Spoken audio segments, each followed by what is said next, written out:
तो hello friends, एक बार फिर से आपका गणपति ऑनलाइन साड़ी सेल पे बहुत बहुत स्वागत है। आज मैं आपको जो मुझे पहले जो मैंने वीडियो डाला था गाय की सेवा करते हुए, जो लंपी ग्रस्त गाय हैं, तो फुलेरा के फील्ड में जो सेवाएं की दी गई हैं लोगों के द्वारा, तो उनमें काफ़ी अच्छा रिस्पांस मिला। और मैं आपका सभी का तहे दिल से शुक्रगुजार हूँ कि मेरा वीडियो देख करके आज आज जो वीडियो मैं डालने वाली हूँ उसमें कम से कम और ज़्यादा लोग जुड़े हैं उस वीडियो को देख करके, और फील्ड में जो गायें हैं उनकी सेवाएं कर रहे हैं। उसमें कोई ऐसे कोई सब अपनी अपनी तरफ से जो सेवाएं दे रहे हैं वो सब अपनी अपनी तरफ से सेवाएं दे रहे हैं। ऐसा कुछ भी नहीं है कोई विशेष व्यक्ति द्वारा या विशेष संस्था द्वारा ये कोई कार्य किया जा रहा है। सब अपनी अपनी निःशुल्क और कैसे किसी भी तरह से अपने जितना हो सकता है सब अपनी अपनी सेवाएं दे रहे हैं।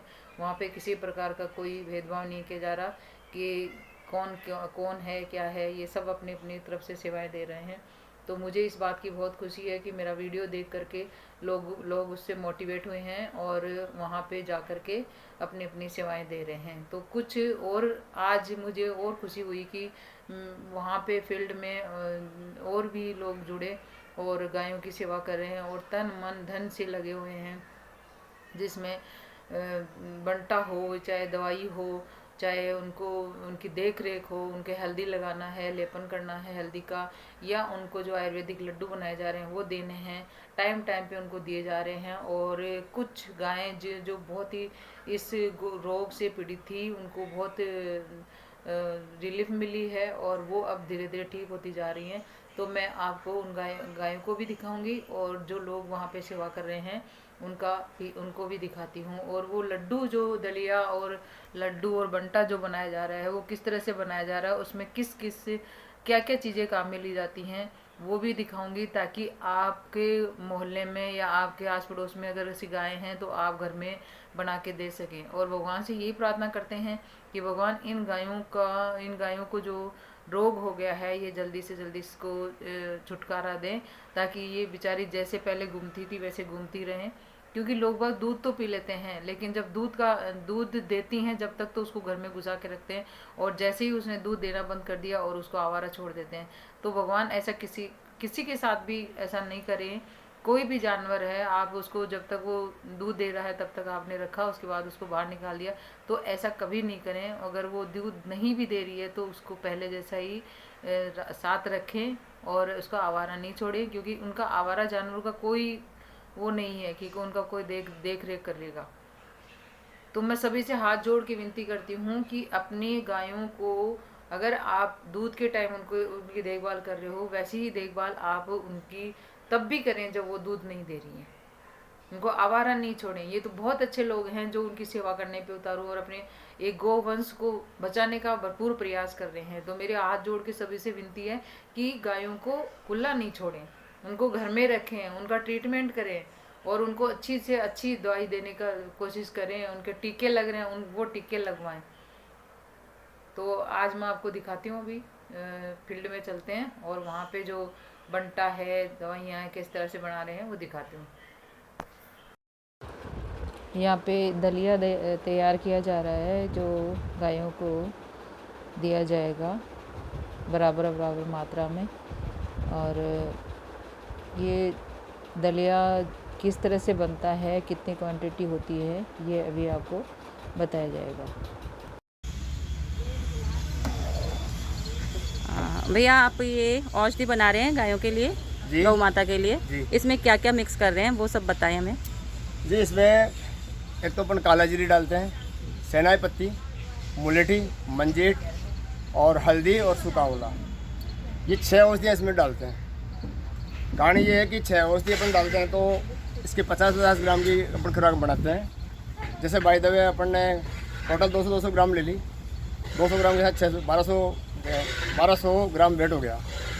तो 1200 ग्राम वेट हो गया तो उसमें 50-50 ग्राम की अपन खुराक बना देते हैं। एक गौ माता को सुबह और शाम 50-50 ग्राम की खुराक गुड़ में मिलाकर या बंटे मिलाकर अपन दे सकते हैं। और एक गौ माता को 6 दिन तक देंगे तो बहुत जल्दी रिकवर होगा, इनको इम्यूनिटी पावर इनका बढ़ेगा, इनको फाइबर मिलेगा, प्रोटीन मिलेगा, मिनरल्स मिलेंगे। तो गौ माता को बहुत फ़ायदा होगा। जय गौ माता भैया। जय श्री राम। अभी आपको भैया ने बताया कि किस तरह से क्या क्या इसमें मंजीर डलती है, सेजवान डलता है, काला जीरा डलता है, ये सब जो भी उन्होंने बताया है। मेरी कोशिश यही है वीडियो डालने का, यही है कि भाई आप भी अगर आसपास में कोई गाय हो तो ये सब चीज़ें मिलने वाली हैं। ऐसा कुछ भी नहीं है, कोई भी चीज़ ऐसी नहीं बताई जो अपने को पंसारी की दुकान पर नहीं मिल सकती। आप ले सकते हैं और इनका इलाज करवा सकते हैं। यहाँ देखें किस तरह से इस गाय के नाक में भी ये फोड़े हो गए हैं और ये जो करने वाले हैं वो भी इंसान हैं। देखें किस तरह से इनका इलाज किया जा रहा है और वो माता जो दर्द से करार इनकी पीड़ित हो रही है दर्द से, और उसका देखो किस तरह से इसको निजात दिलाने के लिए पूरी कोशिश की जा रही है। सभी कार्यकर्ताओं को बहुत बहुत धन्यवाद जो गौवंश को बचाने के लिए अथक प्रयास कर रहे हैं। ये देखें इसके नाक में भी तकलीफ हो रही है बेचारी की और पूर्ण रूप से सहयोग दे रहे हैं सारे। बहन है जो इसका इलाज कर रही है।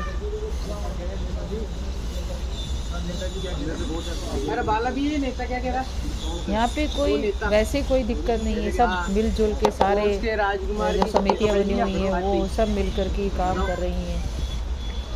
पर्टिकुलर कोई व्यक्ति नहीं है जो इसका नहीं कर रहा है, सब अपने अपने स्तर पे जितना उनसे हो सकता है सारे काम कर रहे हैं।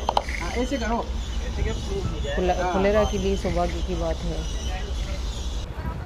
यहाँ पे भी देखें दलिया तैयार हो चुका है और अब इसके अंदर जो टब बने उनमें डाल दिया गया है।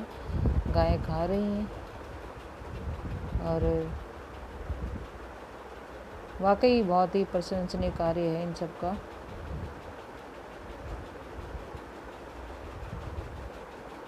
यहाँ पे कोई भी आकर अपनी सेवा दे सकता है, ऐसा कुछ नहीं है कि कुछ लोग ही यहाँ पे कार्य कर सकते हैं। कोई भी आकर अपनी सेवा दे सकता है और इस गौवंश को बचाने के लिए हम सब भगवान से प्रार्थना करते हैं कि भगवान इस गौवंश को इस भयंकर बीमारी से निजात दिलाए। आज 17 तारीख को 5:30 से 7 बजे तक यहाँ फील्ड में महिलाओं द्वारा भजन कीर्तन किए जाएंगे गौवंश को बचाने के लिए। तो ज़्यादा से ज़्यादा संख्या में पधारें और अपना पूर्ण सहयोग दें।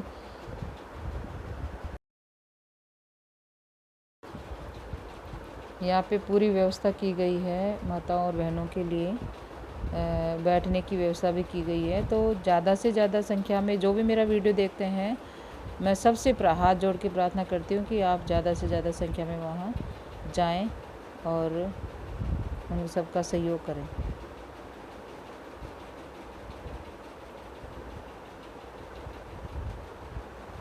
यहाँ देखें एक तरफ दलिया तैयार हो रहा है, एक तरफ टफों में डाला जा रहा है, एक तरफ गाय खा रही हैं और कुछ माताएं बहनें उस दलिया को तैयार कर रही हैं।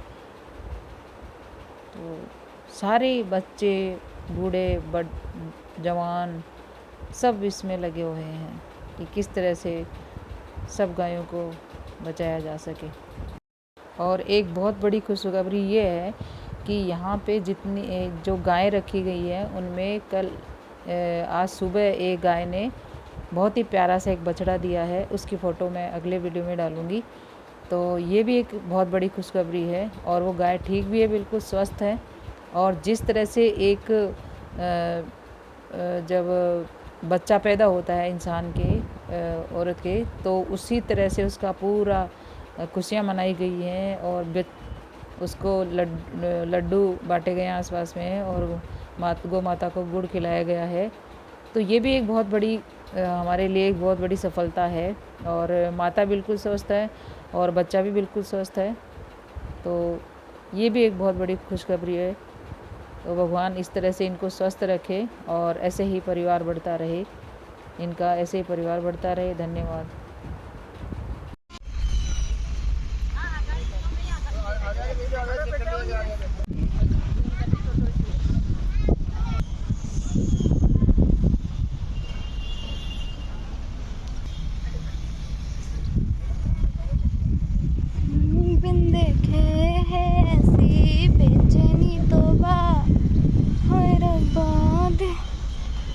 जाने क्या होगा।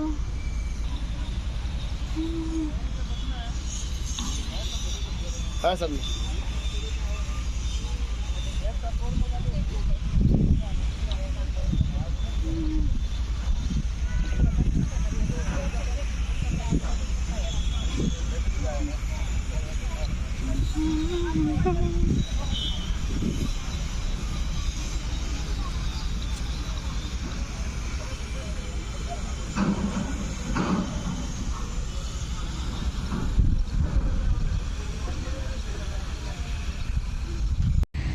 तो इससे क्या होगा, ये सबको फायदा होगा।